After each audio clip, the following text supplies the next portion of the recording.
Hi everyone. ఈరోజు మనం ఒక కేజీ చిన్న చేపలు తీసుకున్నాండి. బాగా 2 నుంచి 3 సార్లు బాగా వాష్ చేసుకొని తల భాగం తీసేసి తోక భాగం కట్ చేసుకోవాలండి. ఈ విధంగా వాష్ చేసుకొని పక్కన పెట్టుకోవాలండి. ఇంకా మనము ఒక 2 నిమ్మకాయ సైజు అంత చింతపండు నానబెట్టుకోవాలి. ఇంకా మనం అలానే ఒక పెనంలో తగినన్ని శనగింజలు వేయించుకోవాలండి. కేజీ చేపలు కదా, చిన్న చేపలు కొంచెం పులుసు ఉంటేనే బాగుంటుందండి. తగినంత శనగింజలు గోల్డెన్ బ్రౌన్ వచ్చేంత వేయించుకొని పొట్టు తీసుకొని పక్కన పెట్టుకొని అదే పెనంలో తగిన జీలకర్ర అంటే అన్నీ 1/2 టేబుల్ స్పూన్ వేసుకొని జీలకర్ర, మెంతులు, మిరియాలు, తగినన్ని పచ్చి కొబ్బరి ఉంటే పచ్చి కొబ్బరి వేసుకోండి. ఎండు కొబ్బరి అయినా బాగుంటుంది. ఇంకా 2 చెక్క లవంగాలు వేసుకోండి. ఈ విధంగా అన్నీ వేసుకొని ఒక 5 నిమిషాలు మీడియం ఫ్లేమ్లో వేగించుకోనండి. చిటపట అనేంత వరకు మారకొట్టకండి.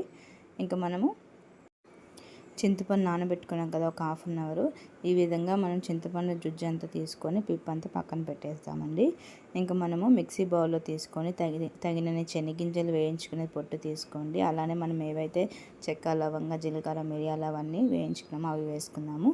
అలానే ఒక ఎర్రగడ్డ ఇలా పొడిగా కట్ చేసుకొని వేసుకున్నాము. అలానే ఒక తెల్లగడ్డ మొత్తము పొట్టు తీసుకొని ఈ విధంగా తెల్లగడ్డలు వేసుకోండి. అల్లం పేస్ట్ బదులు తెల్లగడ్డ వేస్తే బాగుంటుందండి. ఒకసారి గ్రైండ్ చేసుకున్న తర్వాత ఇలా స్పూన్తో మొత్తం కలపండి. అలానే 2 టమాటాలు బాగా మాగినోటి వేసుకోండి. ఇంకా 1 టేబుల్ స్పూన్ కారం పొడి వేసుకున్నాము. అలానే 2 టేబుల్ స్పూన్ ఉప్పు వేసుకున్నాము. 2 టేబుల్ స్పూన్ ధనియాల పొడి వేసుకున్నాము. అలానే ఒక చిటికెడంతా పసుపు వేసుకున్నాం. ఇవన్నీ వేసుకున్నాక ఒకసారి గ్రైండ్ చేసుకున్నాం. ఈ విధంగా గ్రైండ్ చేసుకున్నాక మెత్తగా మనం చింతపండు నానబెట్టుకున్నాం కదా, ఆ చింతపండు వేసుకుందాం. చింతపండు కొంచెం అంత వాటర్ వేసుకుందాము. కొంచెం అంత చింతపండు నానబెట్టింది వేసుకుందాము. ఇది వేసుకున్నాక తగినంత వాటర్ వేసుకొని మెత్తగా గ్రైండ్ చేసుకున్నారంటే ఉప్పు కారం సరిపోయలేదో చూసుకోండి. ఈ విధంగా మెత్తగా గ్రైండ్ చేసుకోండి. చూడండి, ఈ విధంగా ఉండాలి. ఇంకా మనం పెనం పెట్టేసుకుందామండి. పెనం పెట్టుకున్నాక 2 టేబుల్ స్పూన్ ఆయిల్ వేసుకుందాము. ఆయిల్ హీట్ అయ్యేలోపు మనము కరివేపాకు రెడీగా పెట్టుకుందామండి. మీడియం ఫ్లేమ్లో పెట్టుకొని నిదానంగా వేసుకోవాలి. కరివేపాకు అనేది చిటపట అంటే తెమ్మబోయేంత వరకు మనము ఫ్రై చేసుకోవాలండి, వేయించుకోవాలి. ఇంకా మనము మసాలా గ్రైండ్ చేసుకున్నాం కదా, ఆ మసాలా అనేది మీడియం ఫ్లేమ్లో పెట్టుకొని నిదానంగా వేసుకోండి. నూనె మీద పడకుండా జాగ్రత్తగా అండి. ఇంక ఇప్పుడు మనము ఆ మిక్సీ గిన్నెలో తగినన్ని వాటర్ వేసుకొని ఇంకా మిగతా మసాలా అంతా ఈ విధంగా వేసుకున్నాము. ఇది 2 నుంచి 3 నిమిషాల వరకు ఈ విధంగా కలిపిన తర్వాత మనం చింతపండు బాగా నానబెట్టి మనం దాంట్లో ఉన్న జుజ్జు అంతా తీసేసాం కదా, ఒక 2 నుంచి 3 సెకండ్ల వరకు ఉడికిన తర్వాత మనం ఆ చింతపండు జుజ్జు అనేది వేసుకునేసాము. చూడండి, ఈ విధంగా వేసుకోండి. చింతపండు కొంచెం ఎక్కువగా ఉంటేనే బాగుంటుంది ఎండాకాలము. ఇంకా మనము 5 నిమిషాలు మూత పెట్టేసి ఉడికించుకున్నారంటే మీకు ఆవిరి పడుతుంది. ఈ విధంగా ఉడుకుతుందండి.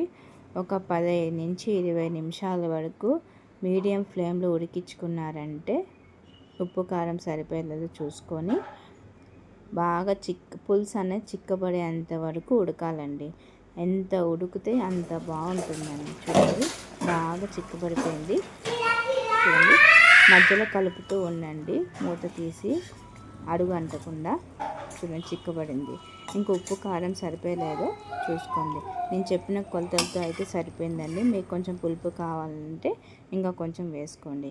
ఇంకొక 10 నిమిషాలు మూత పెట్టి ఉడికించుకొని పైన నూనె తేలేంత వరకు ఈ విధంగా ఉడికించుకున్నారంటే సరిపోతుందండి.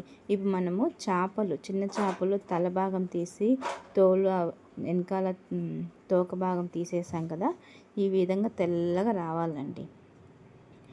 ఈ విధంగా వాష్ చేసుకున్న తర్వాత తెమ్మ లేకుండా మనం పులుసులో వేసుకుందామండి. చూడండి, మూత తీసి చూడండి, పైన నూనె తేలేంత వరకు పులుసు అనేది బాగా ఉడికిపోయిందండి.